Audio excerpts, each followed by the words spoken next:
मौलाया सल्ली वसल्लिम दाइमन अबदन अला हबीबिका खैरिल खल्क़ि कुल्लिहिम। باب من برك على ركبتيه عند الإمام أو المحدث। इस शख्स के बारे में जो इमाम मुहद्दिस के सामने दो जानू होकर अदब के साथ बैठे।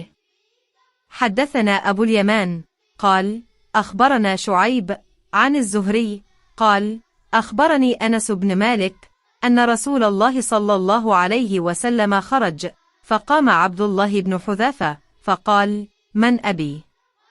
فقال: أبوك حذافة، ثم أكثر أن يقول سلوني، فبرك عمر على ركبتيه فقال: رضينا بالله ربا وبالإسلام دينا وبمحمد صلى الله عليه وسلم نبيا، فسكى।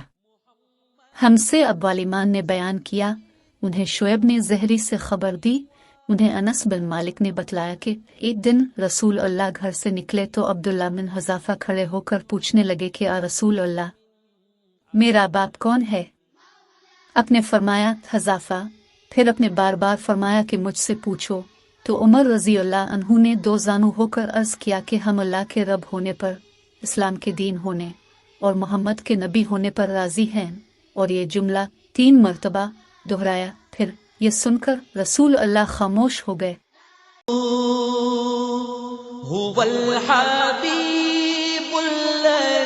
तुरजा शफ़ाअतुहु लिकुल्ली हौलिन मिनल अहवाली।